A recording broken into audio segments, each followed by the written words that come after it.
Hello, I'm Ted Gunderson. I retired from the FBI in 1979 after more than 27 years service.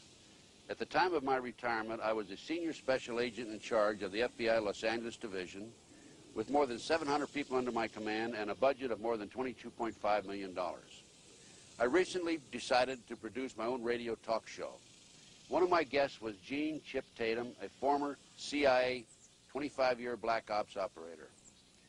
At the end of the first show, 2 hours, I decided this man had much more information to furnish than he could furnish in that 2-hour period.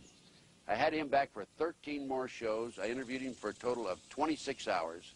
This man has a phenomenal story. I've checked his story out. I can definitely state to you this man is credible, and the information he's furnishing is the truth. Listen and watch. You will be amazed at what you hear.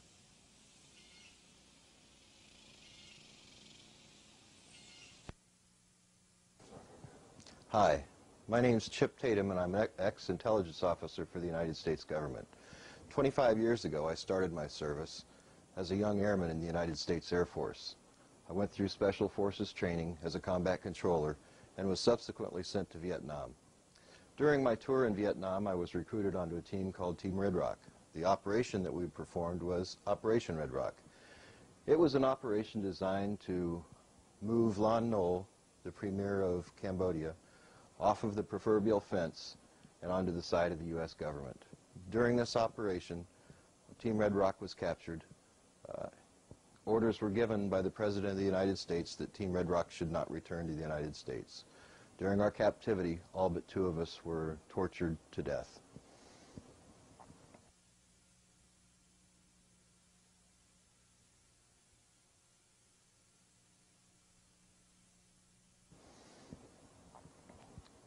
Following Operation Red Rock, I was debriefed by a man out of Saigon.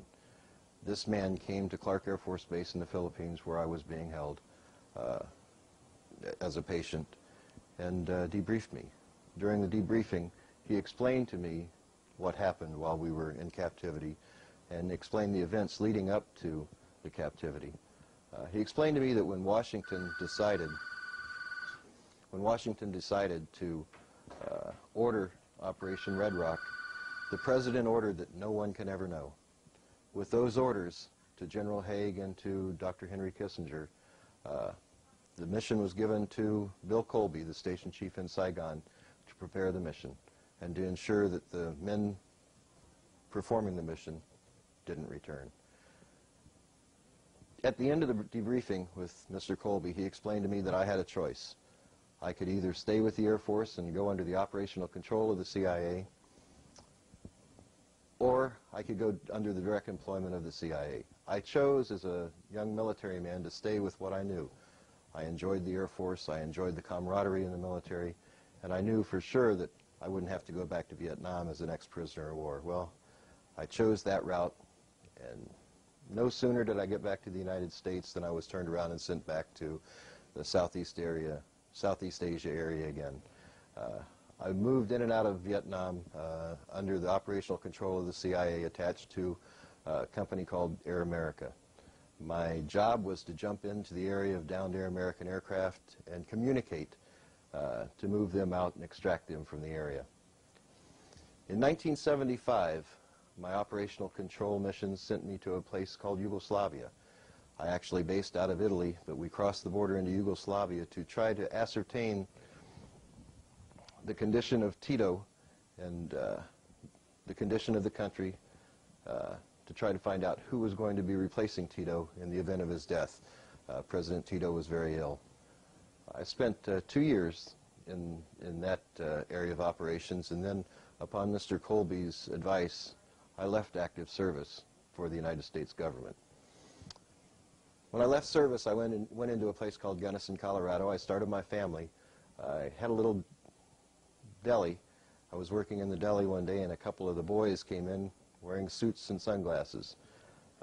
They told me that the government needed me, and I was reactivated involuntarily to the United States Army this time. I was sent to a place called Fort Campbell, Kentucky. Fort Campbell was basing a new special operations unit The buildup of this unit was in response to our problem in the Iranian desert in the failed hostage rescue unit under the Carter administration. The year was 1980. The activation of me into this unit brought on an all-new meaning to me in the area of intelligence work. Previous to this time, although Team Red Rock was betrayed by the President and his orders that we shouldn't return, I found no other involvement of the government in misdeeds. However, from the day I joined Task Force 160 at Fort Campbell, Kentucky, until today, I've seen nothing but government corruption.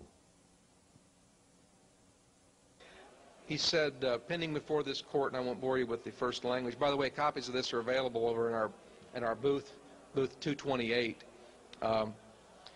Pending before this court is the defendant's motion, blah, blah, blah. It says, he even goes on to say that he believes we probably can prove all this evidence. But here's what he says we cannot talk about. Any reference to the plaintiffs, that's me, plaintiffs' participation in programs, operations, or missions sponsored by the FBI or the CIA or any other agency of the United States government, covert or otherwise, as well as any organization sponsored by or aligned with the U.S. government, specifically including but not limited to any programs, operations, or missions conducted in southwest Arkansas regarding the training of Nicaraguan nationals, the funding and support for any functions involved in the Nicaraguan conflict, and any contact or communications with operatives, officials of the above-named agencies or organizations.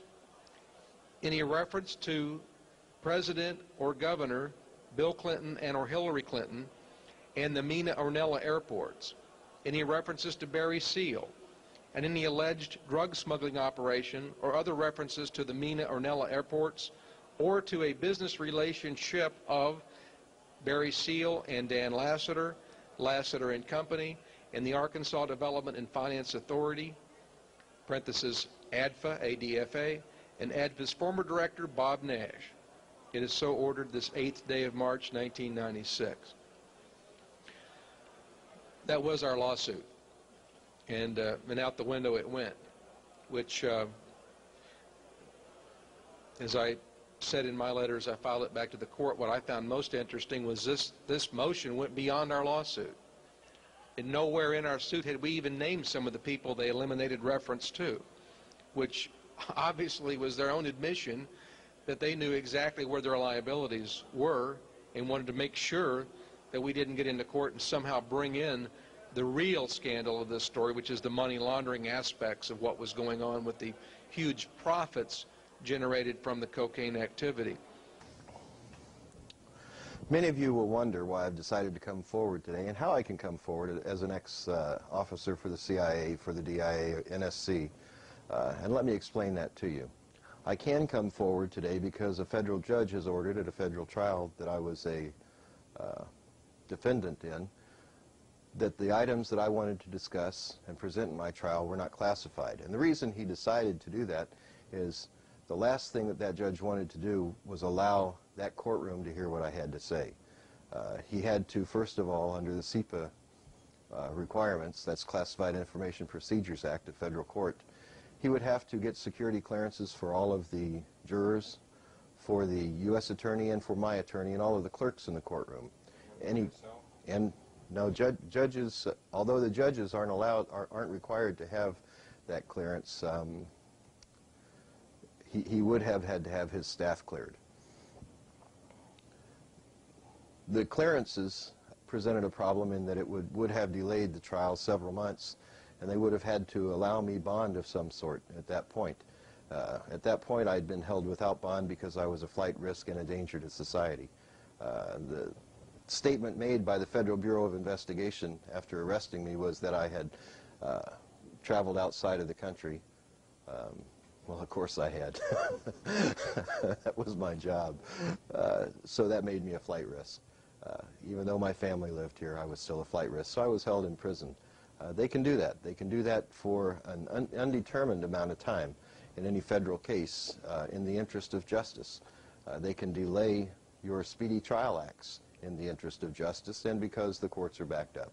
So everyone needs to understand that the federal court system is a very one-sided system. It's interesting that during testimony by federal agents in the pretrial portion, in the bond portion, federal agent is allowed to lie on the stand and won't be held accountable for that lie. They won't be prosecuted because it's very difficult for the U.S. Attorney's Office to prosecute their purported prime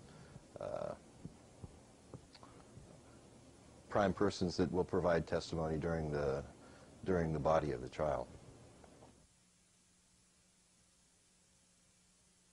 But you know, here's an interesting thing. If, and I'm only using if for the benefit of those who are uninformed about what's going on, if the CIA has actually been involved in smuggling drugs into the United States, as I know for the last 45 years they've been doing, how do you keep all these people quiet? Because it takes a lot of people. Well, the way we keep them quiet is working with the Justice Department, and anybody that threatens to expose any of this, we simply charge them with offense. Either we fabricate the charges or simply charge them for doing what we ordered them to do, and they end up in federal prison.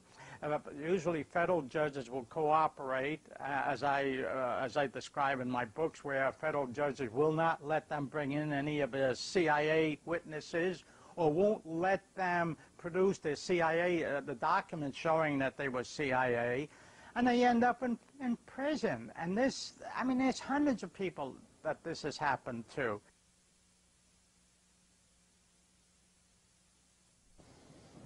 So what I want to do now is I want to talk about an ultra-secret task force, one that was presented to the judge, and the judge said it's not classified, it's not of national security, but it's irrelevant to this, so you can't take the stand in your own defense using any of this.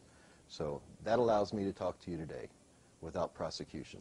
Task Force 160 was formed following the debacle in the desert, the problems that we had in trying to rescue the hostages in Iran were compounded by the fact that the wrong aircraft were chosen by our Joint Chiefs of Staff. You have to understand that even in the military, when you get to the level of a Joint Chief, the Joint Chiefs, it's a very political position, and everyone's jockeying to have their own aircraft or their own personnel involved in something that they feel is a slam-dunk rescue effort. Unfortunately, because of politics, many young American soldiers lost their lives in the desert in Iran. When President Bush came into office, or when President Reagan came into office, it's hard to differentiate between the two in that administration. When President Reagan came into office, he decided he didn't want anything like this to happen to him. He knew that the anti-terrorist threat was there and that something would have to be done. So it was decided that they would prepare a task force of aviation assets. These aviation assets were trained and based out of Fort Campbell, Kentucky. Nicknamed the Night Stalkers because our primary function was to fly night vision goggle flight. Night vision goggles or night vision equipment that are hooked to the aviation flight helmets. And we fly in the cover of darkness. The goggles are great except they have no depth perception, and the stress factor flying under goggles is 4 to 5 times that of normal flight, even normal night flight. We would routinely fly cross-country across the United States. We had the availability in later years of air-to-air refueling. We had the availability of bladders, tactical bladders on board to extend our flight day and our flight range. So we would routinely fly cross-country. Some of the bases that we stopped at, because we were a very top-secret organization as Task Force 160 at the time, and Task Force 160, you know, today is the black helicopters flying around the country. Some of the, because of the missions that we flew, it was difficult for us to land in the normal military environment. There are bases set up across the United States with minimum skeleton crews to support, were able to support us for what we call RONs, rest overnights, as we ended our crew day. These bases are high security bases. One of them in particular in the desert in Nevada that I noticed was set up to handle over 2,000 people. It was a high security imprisonment containment area. I know that flying from base to base in the United States, many of the Army bases have received orders to set up containment areas for some type of prisoners, for some type of activity. What that is, I don't know, but I can tell you that they're being built and they exist. And they're being built under existing Department of Defense monies. I have a copy of a letter here that ordered the Army, and I'll give some of you, their leaders, a copy, and you can make copies. I've passed out tens of thousands of these across America. But the heading is, and the seal up there and all, is the Department of the Army, Headquarters, United States Army, Training and Doctrine Command. Now, I'm not supposed to have this letter, but it's not illegal for me to have it because it's not classified. I've added 5 lines at the bottom about the concentration camps because that's what it really is. There were about 43 of these detention centers, as they were called. And you know, some 6 months ago, they started stocking food in warehouses for the people they were going to put in them. But in the last few months, they've increased to over 130.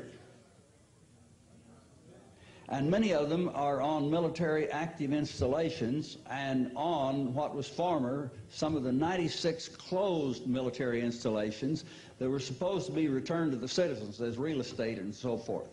Now, they've already stockpiled food for the people they're going to put in there, and then this letter says, the subject of it, and the date of it's July 1994, and they're supposed to come up with the guidance on how to set up these camps not later than 2 months later, the 29th of August, 1994.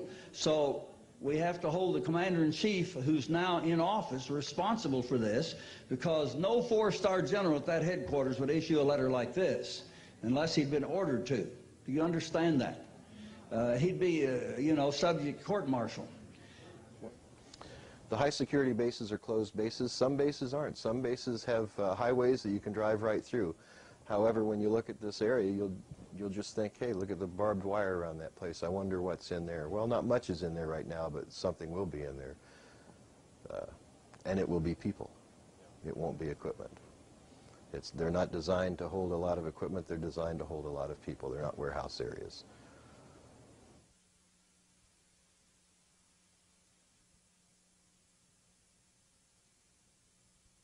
The primary mission of Task Force 160 was to support the anti-terrorism units such as Delta Force, the FBI Special Operation Group.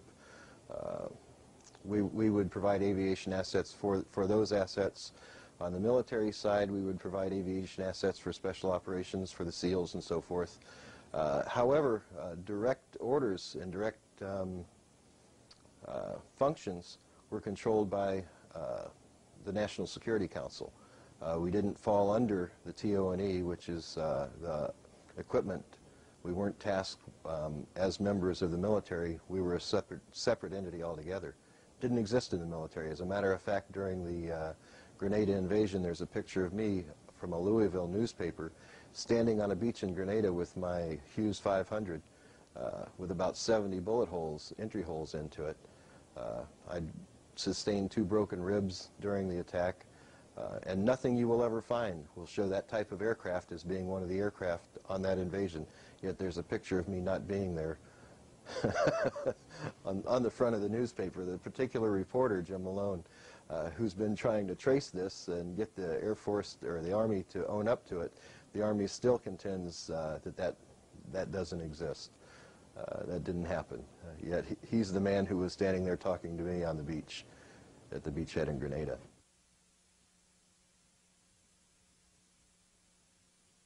Currently, I'll talk in current events on the 160th. Currently, they have Black Hawks and attack aircraft, 2 separate types of attack aircraft, and they have large cargo aircraft. The attack aircraft are the MD instead of Hughes. McDonnell Douglas bought out the Hughes Corporation. They're called the MD Defenders, which is a Hughes 500 beefed up. It's a utility model and it's an attack model, 2 separate models, each very dangerous in their own rights. The Black Hawks are utility aircraft, but they can carry armament and have long-range capabilities. And we have the Chinook aircraft, the Super Chinooks we call them, which are large troop and equipment carriers. All of them are very, very dark in color, and the matching paint identifies who they are. Very, very dark in color. However, a very, very blackish green would probably look black to the naked eye until you got right up next to it, and you would have to feel the tail of the aircraft to feel what name is on there as the United States Army. It is U.S. Army. However, in earlier years, the assets were controlled, like I said, by the National Security Council. Our particular unit in the Little Birds, many of us were officers from the Central Intelligence Agency or agents from the Central Intelligence Agency. Let me explain to you the difference. An agent is a contract person. An officer is a card-carrying person from the agency. And you were? I was an officer and an agent. On separate occasions, whatever the need was, I would be sheep-dipped out and into a different entity to work as a contract agent. As a matter of record, I was, yes. At our SEPA briefing, that wasn't, the government didn't contest that because they know it's a matter of record. Who I am and what I am now is a matter of public record. What I have to say may be highly contested and should be highly contested about those in power, because what I have to say about them is not a compliment. I believe I was paid for 22 years to work for the American people. I believe that you have the right, as Americans in this country, as taxpayers, to know what happened. What you do with this information is completely up to you. How you deal with it is completely up to you. Whether you believe me is completely up to you. But I will tell you this: what you do with it will have an effect on you the rest of your life. If you choose to ignore what I have to say, in time to come, you'll see that probably you should not have completely ignored what I had to say. And that's just my own opinion. But it's an opinion of an intelligence officer who's been out there, who's been battling in the field for the right for you to call me a liar. I think this is a wonderful country when it's a country that you have the right to your own opinion. There aren't many countries out there where you can have the right to your own opinion, and I think that we need to continue to protect our rights to have that opinion. Well, with the conspiracy laws, all you have to do is say something wrong to another person, and you've lost that right. You're then a felon. I'm a felon. I left federal prison April 4th of this year. And what I'd like to do now is tell you what happened to me, how it happened to me, so that maybe you can learn from it and avoid some of the pitfalls. In 1985, I was tasked with infiltrating a unit at Fort Stewart, Georgia. The unit was a medevac unit. In the military, their taskings are made far in advance on who's going to support certain activities. The Nicaraguan Revolution was well underway. The Boland Act was in place, and the Boland Act did not allow for U.S. elements to support the revolution in Nicaragua. The only way the United States government could support those were in humanitarian efforts. So as a medevac helicopter pilot, I would be able to support whatever the intelligence needs were posing as that medevac helicopter pilot. So I was tasked to infiltrate the 3rd of the 498th Med Company in Fort Stewart, Georgia, who would soon be getting a tasking to go to Honduras. I soon found myself in a place called Pomarola, Honduras, with U.S. Army crew. I was the only intelligence officer on that crew. The crew consisted of 2 aircraft and 2 crews. I was the executive officer of that. We had a ranking military officer with us who was actually the officer in charge of the contingency. On February 26th, I was flying 2 pilots from Ilopango Air Base into the Contra camps. One of them in particular was El Paraiso. They were to arrange arms drops being done by a third entity, a company called Corporate Air Services. This Corporate Air Services employed several pilots from the old days who were somehow attached to ex-intelligence agencies. Some of them were even old Air America pilots. So you can imagine who might be the actual owner of Corporate Air Services. This was the group and part of the group that was owned by Ollie North's enterprise. You would find in 1986 these two pilots that I flew on February 26, 1985 were killed in a plane crash over Nicaragua. Eugene Hassenfuss survived that crash and was subsequently captured by the Nicaraguan government and sent back to the United States.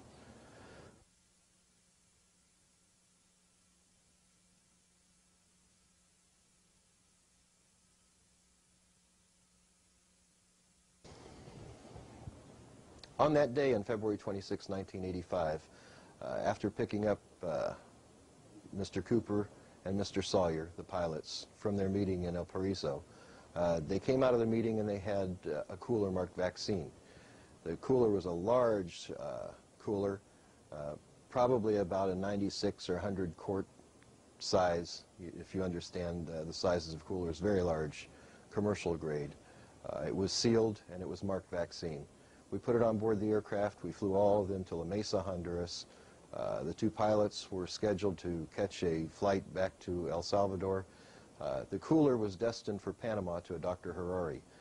I was given instructions to pass it on to a U.S. Air Force C-130 that was landing there sometime within the next few hours.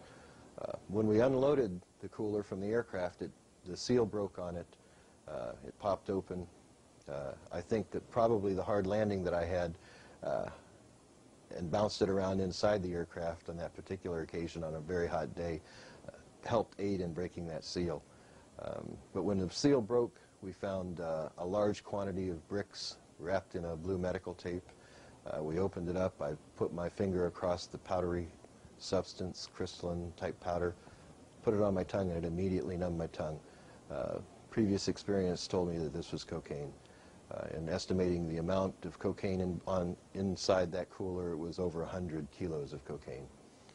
I asked the pilot who it was going to, and he said in Honduras, or in Panama, it was going to a man called Dr. Harari.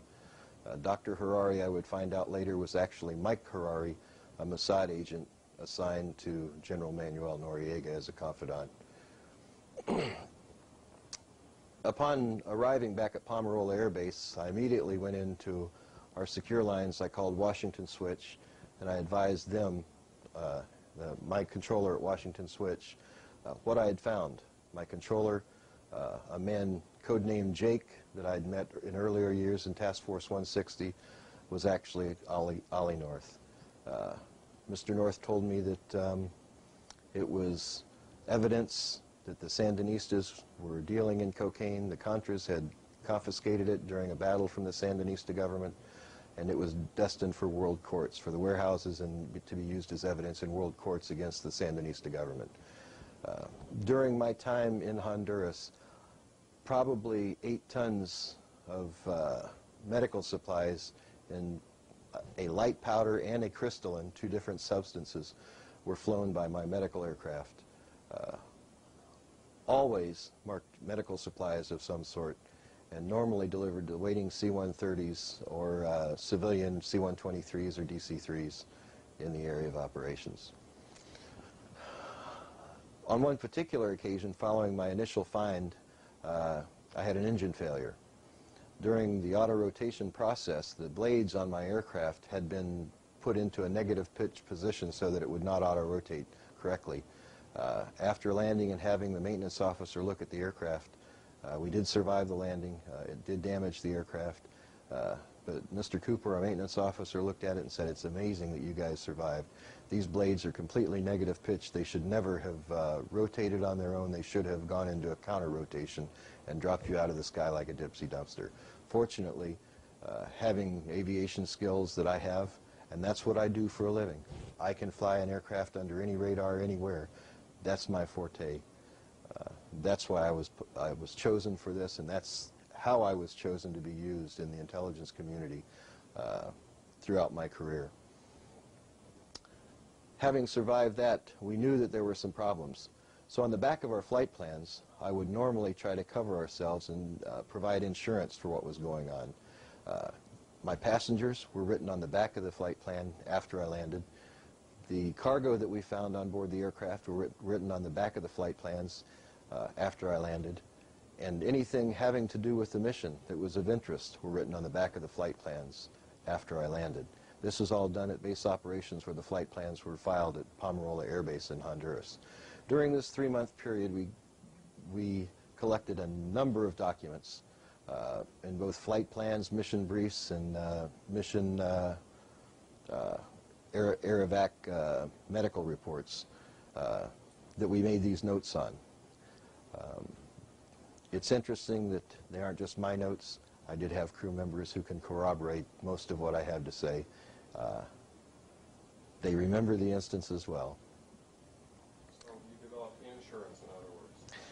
We developed an insurance policy in that manner, and in later years I found that I would have to develop even a greater insurance policy. The people I worked for, the people I flew, are all on these flight plans for this 3 to 4 month period.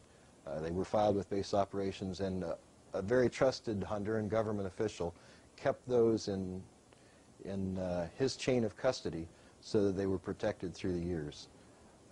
In 1995, I went back to Honduras and I collected these documents after a threat from Ollie North to give up the documents or else. I knew that to give him the documents wasn't going to work. I knew where I'd end up if I gave him the documents. So in lieu of that, I went back to Honduras. I took my wife.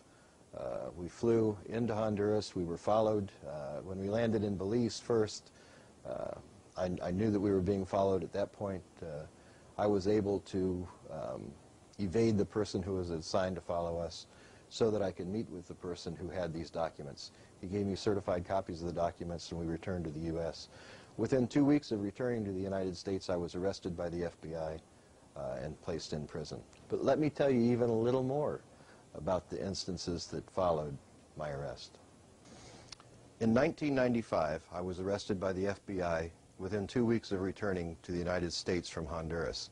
While in Honduras, I picked up certified copies of the documents, which I told you about earlier, and I'll show you copies of in just a moment. While I was being held in a federal facility, federal officers came into me and told me, "Give up the documents, Tatum. Give them up or else you'll be charged with treason. And if you don't go to prison for the rest of your life, you may even be executed." In lieu of giving those documents up, I decided to do something else. I published those documents, and I sent a copy to the White House. This is a Department of Defense International Flight Plan filed by myself and my co-pilot.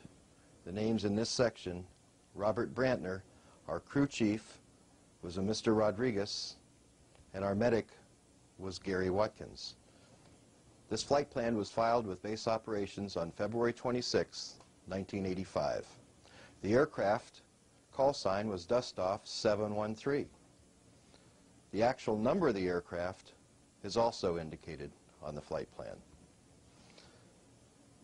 It shows that we flew a military mission in aircraft 7015713.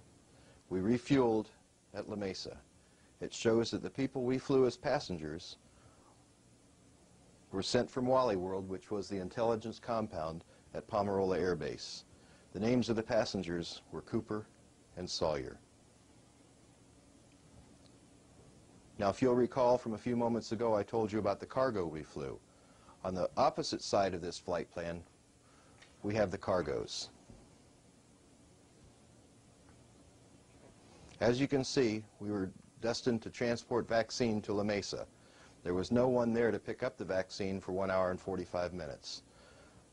The note placed on it by me states that the vaccine popped open on landing while powdery substance, or a white powdery substance, advised Rodriguez via Lima Lima, suspected cocaine, container was large white cooler, similar to the ones I delivered to Arkansas in 1984.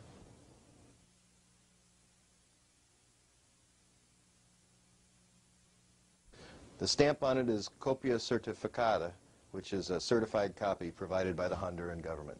This particular government official has the originals in hand and is willing to produce the originals to any world court that is willing to prosecute those who are trafficking in cocaine in their country. This is a flight plan dated 18 March 1985. We flew aircraft 429, which was actually 4016429. I was the pilot. My co-pilot was Scott Williams, who many of you may recognize as a CIA asset. My crew chief was Bill McDonald, and again, my crew chief was E4 Rodriguez. This particular flight, we flew into several villages and then into San Lorenzo, Honduras. The personnel on board the aircraft were two, Mr. North, who you know as Oliver North, and another passenger. The particular mission that we flew on this day required us to go into an area that was heavily shelled during the night. It was a Contra village. At the Contra village, we picked up a patient who had trauma to the leg, massive rib fracture, and the second patient had upper chest wounds. As the medic was treating the chest wound, he needed my help. I went over and helped him. Mr. North, who had arrived late at the aircraft that morning, making us 45 minutes for our takeoff, came over, exasperated that we were taking such a large amount of time working on these Honduran nationals, or on these, I should say, Contras. But they were Hondurans, they weren't Nicaraguans, so that you know. Mr. North had decided that we were taking too much time. He came over and told us to get the aircraft up and going. However, when he got to us, he looked at the chest wound. The chest wound was a gaping chest wound. The heart was exposed and it was beating.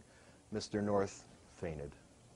It compounded the medic's duties in having to tend to old blood and guts Oliver North.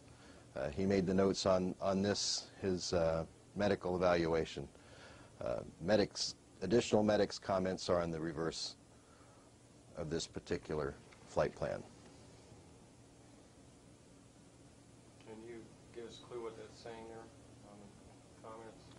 Sure. The comments say approximate ground time 15 minutes. This was in delivering, in San Lorenzo, delivering the patients. 15 minutes is a large amount of time when you have chest wounds and so forth to offload to ambulances to take to the primary care facility, to the tactical facility that was set up. And the medic was complaining here because it took so much time to get the people offloaded and into trauma care. What we got here? On the 16th of March, I was tasked to fly 2 individuals from Tegucigalpa on a sightseeing mission around Honduras, over the camps and back into Pomarola Air Base. We were flying an aircraft 228, which is actually aircraft tail number, I don't see it right offhand in here. At any rate, it was Dustoff 228. Mr. Hibbard was the pilot. I was his co-pilot on this particular mission. Our passengers were R. Young of the Arkansas National Guard and an M. Harari, who represented interests of Panama and was referred to as Ambassador Harari. M. Harari was actually Mike Harari, a Mossad agent. During the flight, I had installed a recorder, a cassette tape recorder that recorded all conversations on board the aircraft. We did activate that recorder during the flight.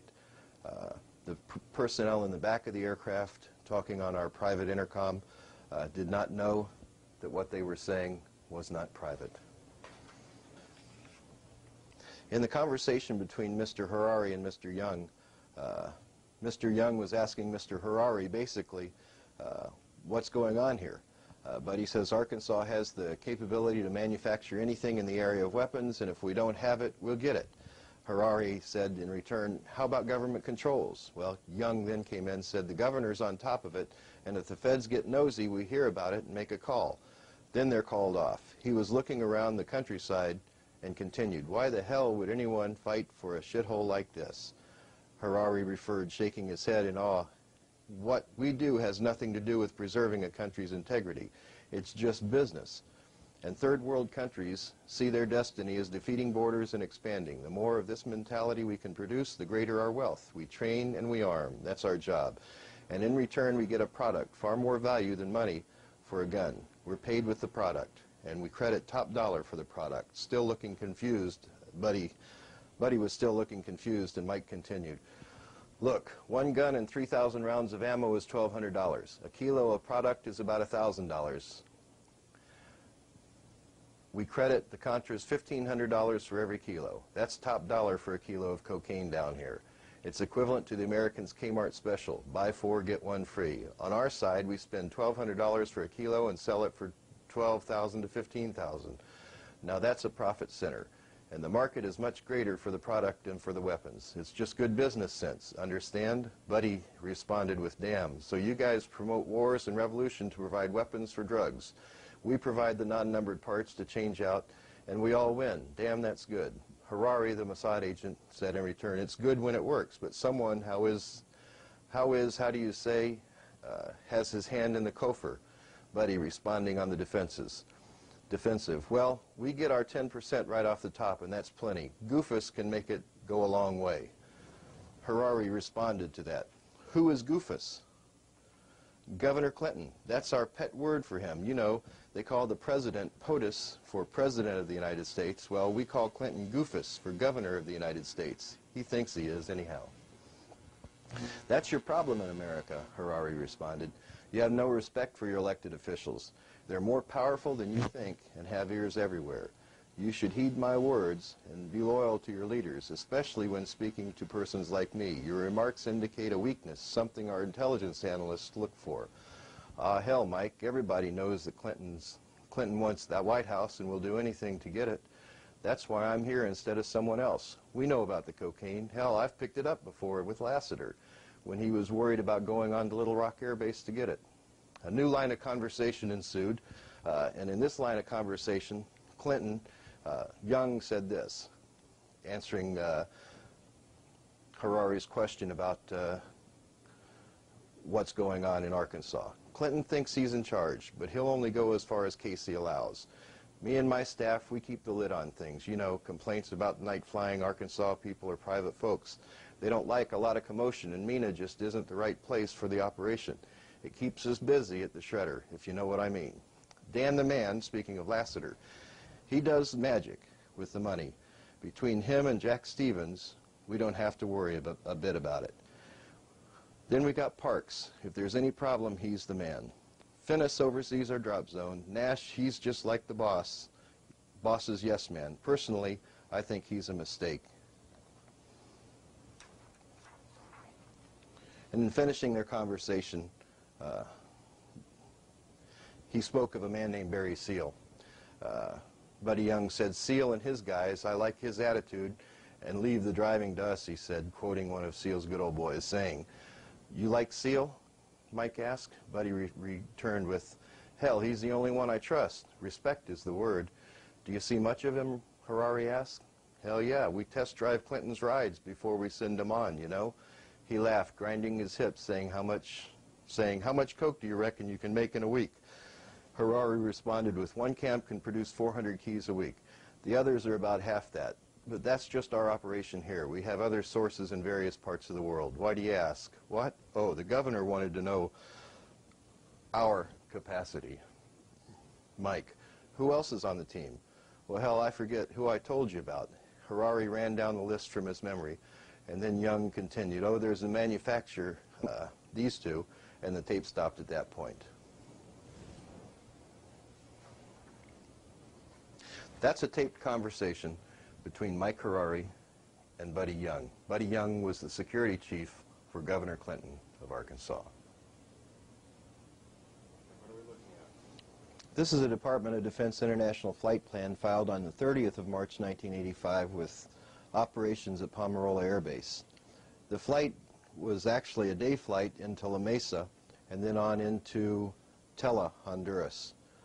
We were delivering some people in for an overnight stay. That night I was tasked by Wally World, the intelligence arm of Pomerola Air Base, to pick up several passengers. These are the notes from those passengers that I picked up and flew that night under night vision goggle flight. I flew a man named North, a man named Rodriguez, a man named Dr. Gus, who was actual General Alvarez, and a man named Aminir, who was the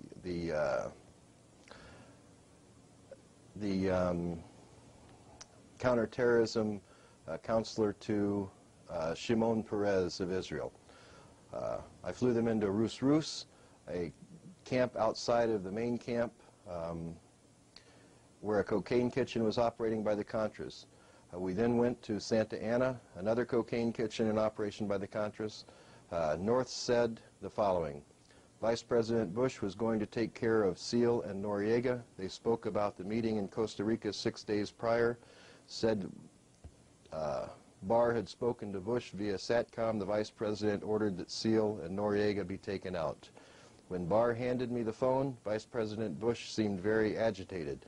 He wanted the serial number of Seal's aircraft. He said if we needed to, we may have to take extreme measures. He told me that these men were out of control. This shouldn't be happening, he said. Do you understand? I told him that I did, but I really didn't at that point. This shouldn't be happening, he had repeated. Now it's going into perspective. He wants a hit on Seal and Noriega. It'd be pretty easy, a cooler marked med supplies on Seal's plane, but one like we'd put on Torrijos' aircraft. One in Noriega's plane, too. That would take care of the problem. Barr said he'd take care of it, though. I wonder what he'll do. These were my notes on the 30th of March, 1985. I believe today we know exactly what he did to take care of Mr. Seal and Mr. Noriega. Initial conversations in that camp indicated that from Mr. North that Jeb would take care of it with his friends in Colombia. I believe in 1986 Barry Seal was assassinated by 3 Colombians. The documents you've viewed are contained in the Tatum Chronicles. The Tatum Chronicles are available by calling 1-800-201-7892 extension 58. That's 800-201-7892 extension 58. On the 19th of April in La Mesa, Honduras, I was in the back of a CH-47 Chinook helicopter from the 159th Aviation Company and based out of Fort Campbell, Kentucky. They were a supporting element for Task Force 160. I had been tasked by Wally World to deliver some maps to them so that they had terrain maps to get into Rus Rus, the area that we just talked about with the cocaine kitchens. While taxiing in the aircraft, in the rear of the aircraft's main rotor blades meshed together. The aircraft subsequently came apart in flight. Fortunately, we were at a hover. Injuries sustained, no one died in the crash. Several of us sustained back and neck injuries. I received injuries which ended up causing compression fractures in 2 places in my back. This precluded me from flight duties for at least a year. However, because of the problems that resulted in working for the National Security Council, for the military, and for the CIA, who were all 3 my bosses in Honduras, we found that it was necessary for me to leave the restricting environment of the military. There were too many questions asked. As you'll see in the Tatum Chronicles, there are documents in there that talk about medevac flights being made and commanded by other than medevac assets. These were military messages being passed back and forth between Special Operations Command, Readiness Command, and other commands which were involved in the area of operations. So in April of 1986, I was recruited into and accepted the job of working for what is called today an operational subgroup. OSGs in 1986 were formed by authorization of the TWIG, which is the Terrorist Incident Working Group. In turn, the Terrorist Incident Working Group was authorized to be formed by the Special Situation Group, which was authorized by President Reagan in 1982. The Special Situation Group is a group which is chaired by our command elements of national security, defense intelligence, CIA, military intelligence, and other assets of the federal government, to include certain cabinets. This particular Special Situation Group chairs only in the event of a national security problem. There's a standing group which was formed to support this Special Situation Group called TWIG, the Terrorist Incident Working Group. This standing group was our command element for the operational subgroups. Under the National Security Decision Directive in 1986, we were allowed to employ the assets of civilian and foreign personnel to work with us in the OSGs. As an officer in the OSG, I was primarily tasked to the neutralization section. Neutralization section deals in aligning foreign nationals with the interests of the United States government. Let me give you an example. If you all recall, during the Nicaraguan rebellion, all we wanted Nicaragua to do, the Ortega regime, was to hold free elections. That's the whole purpose, supposedly, of the rebellion that we funded, of the Contras going into rebellious war with the Sandinista government. That was not accomplished. In 1989, it was decided that we'll never win this way. It's a guerrilla war. We all know where guerrilla wars end up. We were in Vietnam in a guerrilla war forever. And that wasn't functioning properly. It wasn't coming into a line. The alignment wasn't being done. It wasn't being accomplished. So it was decided that the OSG neutralization section would neutralize Mr. Ortega into alignment. To neutralize a person, we could do one of three things. We could intimidate them into it, we could coerce them into it, or we could take them out and prepare the next guy to align with our needs. Mr. Ortega, after being visited by an emissary of the United States on several occasions, refused to hold free elections. We decided at that point the refusal was unacceptable. We then sent an OSG member to him. That OSG member explained to Mr. Ortega that you have 2 weeks to announce free elections. If you don't in 2 weeks, we gave him the name of the man who was a very good friend of his and a second cousin that would be terminated, regardless of what you put around him. And we challenged him at that time. Put a battalion of your best soldiers around that man. He's still going to die if you don't hold free elections. 2 weeks later, his cousin died by missile fire. Within 2 weeks, Mr. Ortega announced the free elections for Nicaragua.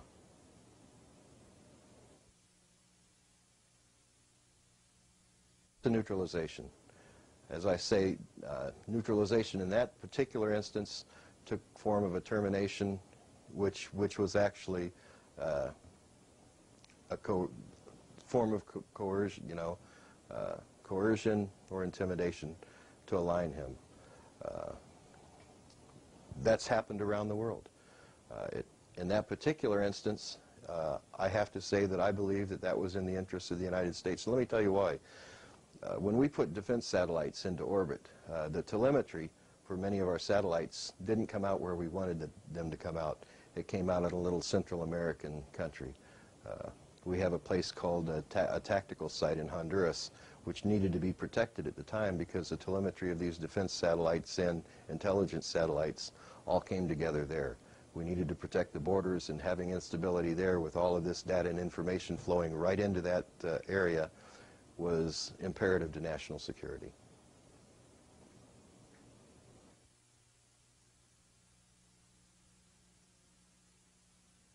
As the OSGs grew, so did our taskings. Not only did they grow, but they changed. instead of working directly for the United States and in the interest of the United States, we found that the operational subgroups were used on an international basis to provide alignment for other countries, allies. We found that the primary countries that we were supporting were the G7 group of companies that all of you are aware of. And today it's the G7 plus one. I think we've included Russia in that just recently. Any ranking official of these G7 countries could ask for tasking from us. We would recognize that tasking, we would evaluate the tasking, and we would provide support for that tasking, if not direct, indirect support for that tasking.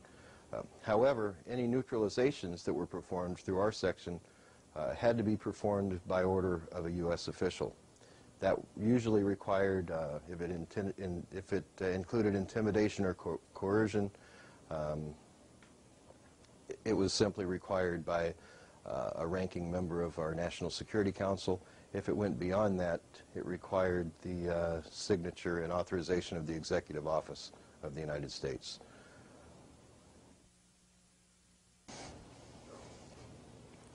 This is an example of a document which required the termination of a target for the OSGs. It was signed in 1991 by then President George Bush. I'll read this to you so that you understand what it says. It was an activation order activating myself, DG Chip Tatum, codenamed Pegasus. You are hereby ordered into service of the United States government. It has been determined that, and then the name of the target is blacked out, and his nationality is blacked out, has illegally obtained documents which are of vital concern to the security of the United States and selected allies of the United States. It has therefore been determined by finding of the National Security Council that these documents must be recovered. Due to this determination, you are authorized to use whatever means necessary to recover said documents and ensure that this criminal is brought to justice. You are authorized to exceed existing regulations and FTMs to accomplish this mission. If loss of life occurs as a result of the performance of your duties, you shall be exempt and protected from prosecution. Can you explain what's going on there? Sure. This particular person had some documents in his possession that could implicate some of the leaders of this country in illegal activities. That's what it came down to. I won't name the name because I don't want to endanger my family from his family for any retribution. To say that we can exceed existing field training manuals and existing regulations simply means that we can shoot to kill. If I decide that I need to shoot to kill, the last paragraph that states that you shall be exempt from prosecution and means that the United States will exempt me from prosecution under Rule 12.3 of the Federal Code, and protected from prosecution implies that the world courts or other countries, I will be protected from them if they decide to try to prosecute. Okay. Why are you releasing this document now? Why is it coming out? I think that the American people need to know the level of what they're dealing with. I think they need to know exactly what to expect. This termination order, because it involved a foreign national, I accepted. If it were for an American national, I would not accept, but there are those in the OSGs that would accept that, and let me explain to you why. OSG members aren't necessarily United States government personnel. We had intelligence officers from Danish intelligence, Turkish intelligence, the Mossad, British intelligence, and other countries. For $25,000 to $50,000 per mission, you can bet that they'll terminate or they'll neutralize whoever they're ordered to do. So as you've just seen in the document that you've just viewed, the OSGs were tasked with neutralizations around the world. Who we neutralized became more and more bizarre as time went on. And I think it's important for you to understand a modus operandi, an MO, that I started noticing with Mr. Bush. When he ran for president in 1988, we received an order to neutralize, now this doesn't mean to assassinate, but to neutralize one person who was gaining favor in the voters' eyes. That man is Gary Hart. Because it was an American citizen, I refused to do it. However, there were others who did not refuse to do that. And now, as a matter of history, we all know what happened to Mr. Gary Hart. He was effectively neutralized by the OSG providing a woman and taping that rendezvous. It was then given to the media and pushed in the media. Had that happened today, the morality of America has changed to the point that I don't think anything would be done about it. But then it was still a vital issue to America. That's my opinion. You may not agree with that, but it's an opinion that's bolstered by an election that just happened.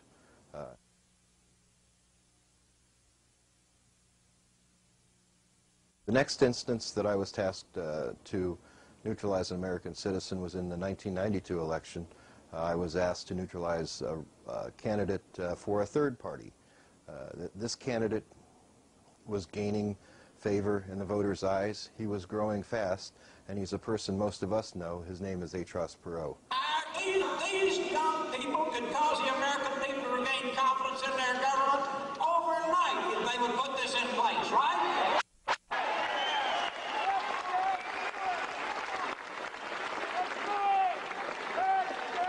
Everybody wants our movement to go away, right? What better way to get us to start thinking about it than to do all the things that we felt ought to be done? Okay, now, God bless you both, and I'm dead serious. I'm going to give you a number where you can reach me 24 hours a day, and if anybody starts to pull your chain, you tell them they better be in a deep bunker when we get to it.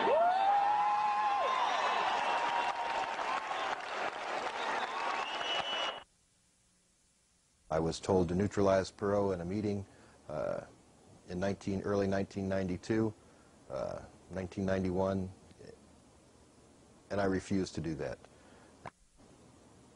I told them at that time that I would not, and I'm tired of it, and I gave them a copy of a tape of documents that we had made through the years. When I say we, it's myself and several other intelligence officers. We call this our insurance policy. Those documents were given to my handler at the time.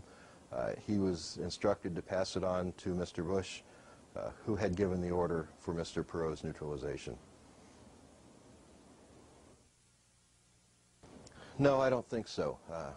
Had I been tasked with it, I simply would have intimidated him into not running for office. And I believe historically, if we're looking at what happened, that intimidation did take place.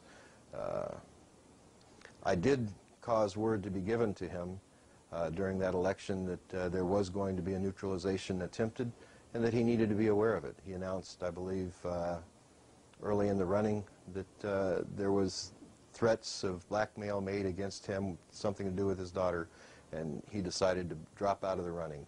But then in, I believe, August or September of the election year, he jumped back into the running.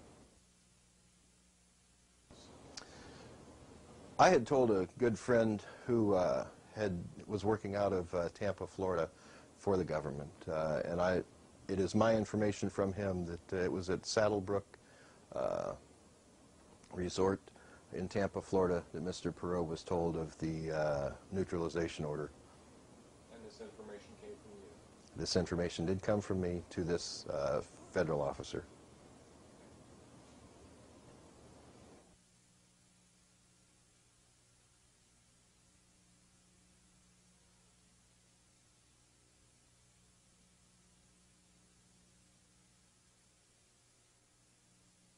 As I reflect back now and think about my many years of intelligence service and the things that I had done, the missions that I had been given, and in later years working for the OSGs, I can see a very common thread, and it's a thread, and I'm not easily threatened, but it's a thread tied to a particular word, and that particular word has cropped up more and more in the most recent past by politicians.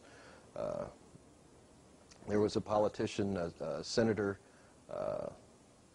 that was interviewing the new director of the CIA, George Tenet, and she asked him a very specific question, and that was just early this year. She asked Mr. Tenet, Are you prepared to usher in the new millennium? And are you prepared to build your Central Intelligence Agency to see to the New World Order? That was a damning statement, because I'd heard that statement in other instances. I heard that statement from statements and words pertaining to the New World Order from my handlers, from George Bush, from Bill Colby, and from Mr. Casey.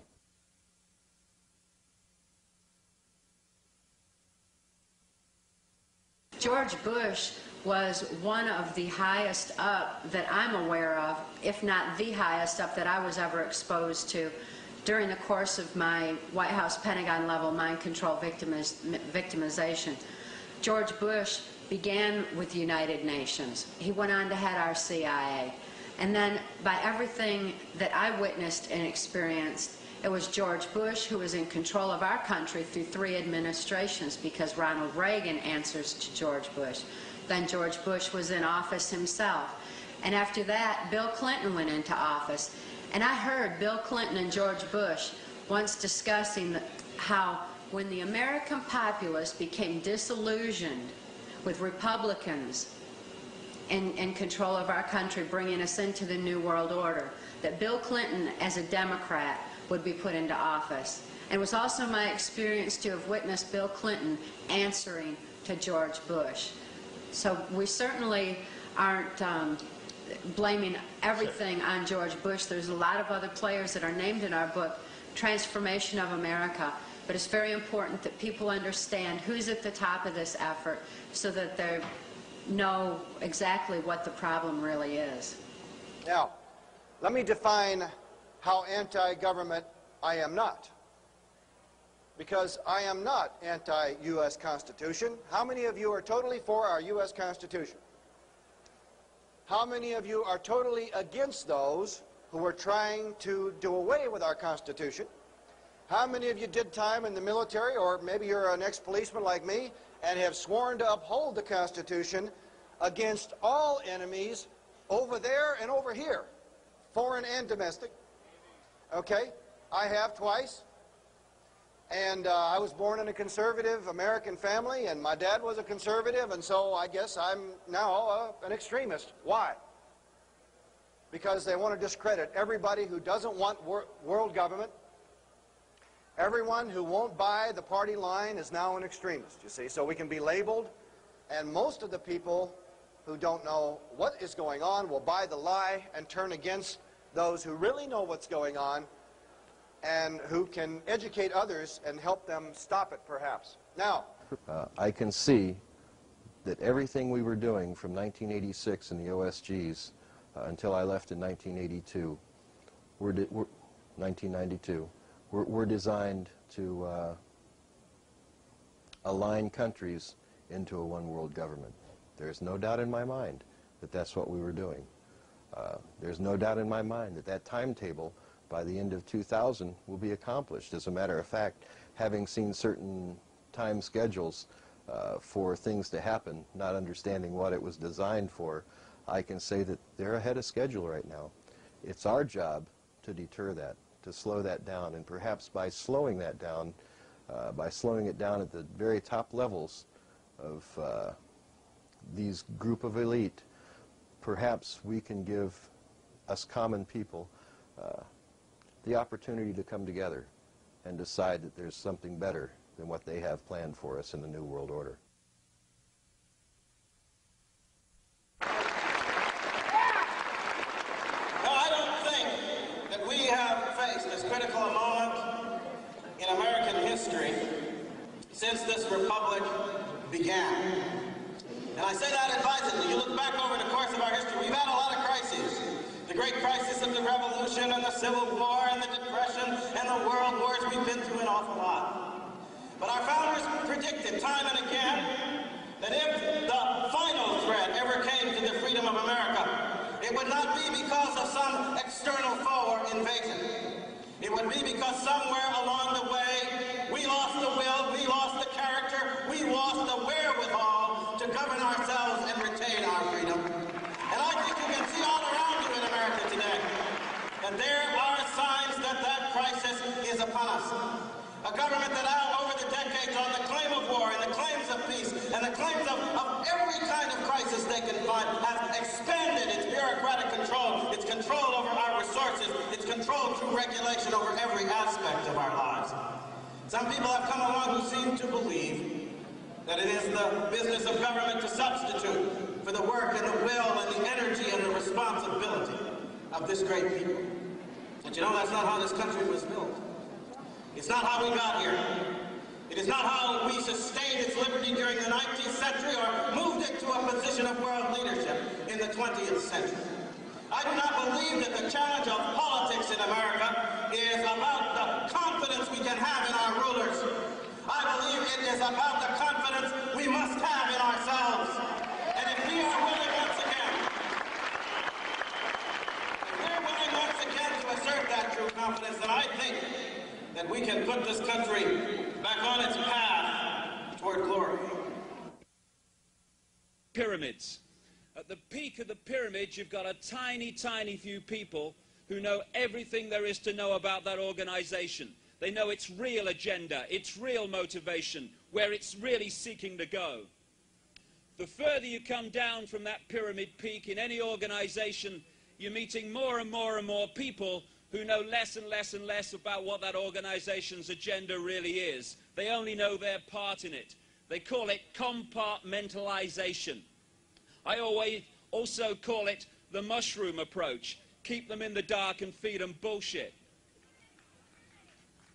Through this pyramid system, well into the 90% of people who are daily in their jobs in this city and other cities around the world, who are daily pushing this world towards more and more centralization of power on a global level, either don't realize they're doing it because they don't see the big pattern, or they don't realize the implications of what they're doing. And all these aspects of life, the banking system is a pyramid, so is the media, so is the secret society network of the world, so is the multinational corporation network. And at the peak of their pyramids, they fuse into one global pyramid peak, where a tiny few people, maybe no more than 13 families, pervade down the pyramid an all-encompassing policy which pushes us daily towards more and more centralization of power. But you know, if you look at the pyramid, where is the power in the pyramid? We've been conned and conditioned and programmed to believe that it's up there. It is not. That's up there because the rest of the pyramid, us, are holding it up there, and that's the only reason it exists. And that leads me to something else as I start to draw to a close here. And that is, it's okay standing at microphones like this and meetings like this and saying it's them, it's them, it's them. No!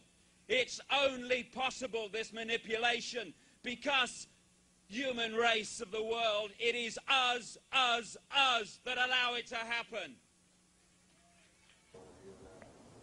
I think to perform effectively as a new world order, you have to have a commonality of countries.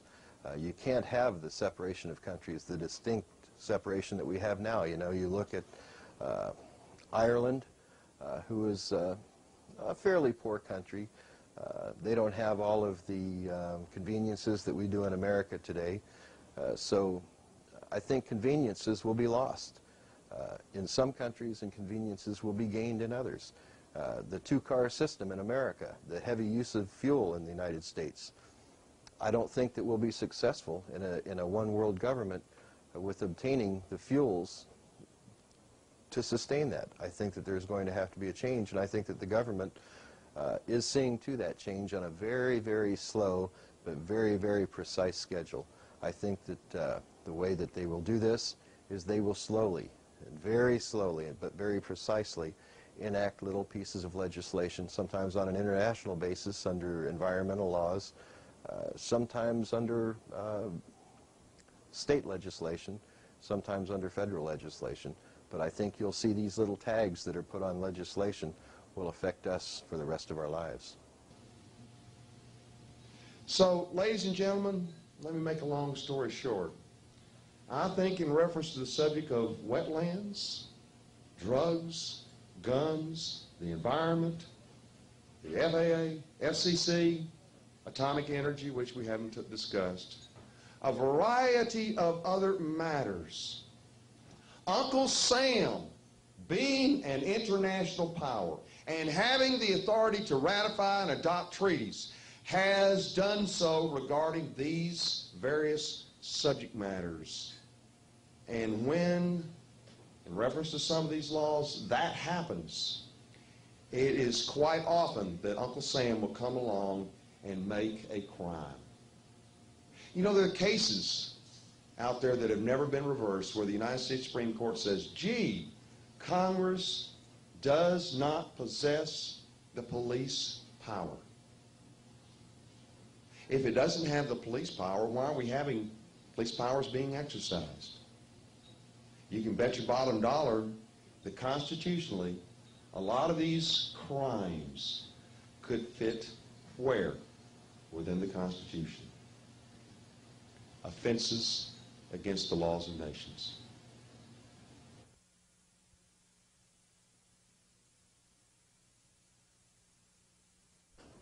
Well, in working for the people I work for, I only see two classes. I see the leaders who are the elite, and I say the leaders who are the elite because of the people that we work for. We work for the Rothschilds, the Roosevelts, the superpowers in money around the world. There was never any question of finances on anything that we did. If I needed $250,000 for a mission, I had a signature line of credit. I walked into a bank in New York, I signed my signature, pulled out $250,000 cash, walked away, and that money was replaced the following week. It was that easy for me. So in answer, I hope that I've answered that in saying there's two groups. There's the citizens and there's the elite, and that's all there are. Those around the world that think that there's going to be an upper class or that there's going to be comfort like there was, there won't be. Myself, I see even maybe a third class, but that third class won't be considered citizenry on the New World Order. It'll be considered enemies of the New World Order who are possibly living in state of an underground.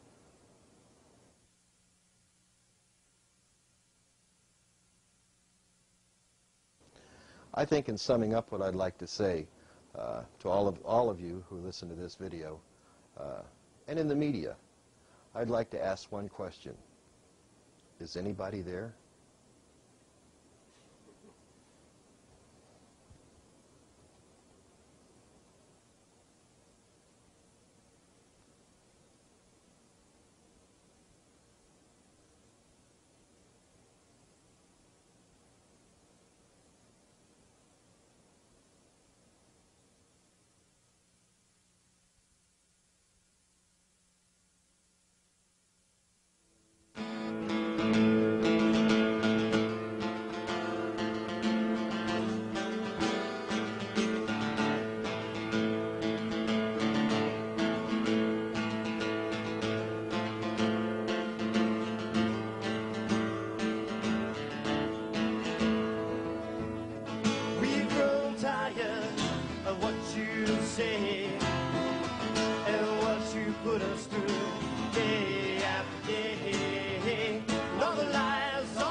Dreams would come true.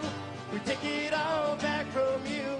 If my dreams would come true, we tear it down and start again. Start again.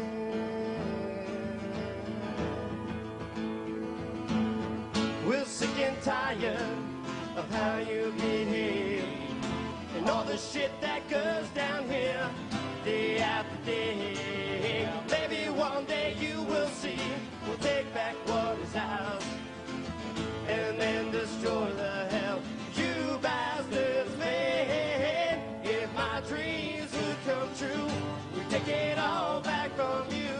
If my dreams would come true, we'd tear it down and again. My dreams would come true. We'd take it all back from you.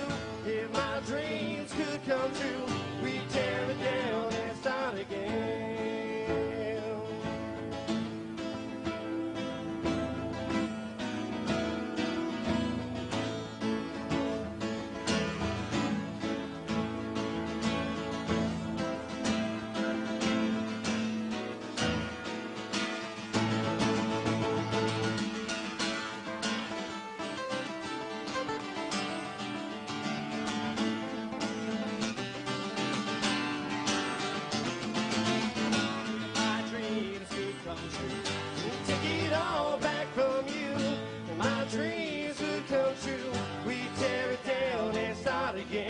My dreams would come true. We'd take it all back from you. And my dreams would come true. We'd tear it down and start again. My dreams could come true. There'll be taking it all back from you. My dreams could come true. You'll be slowly when you die. My dreams could come true. You'll get all back spending night. My dreams could come true. You'll be messing down and when you die. Thank you. Bless America.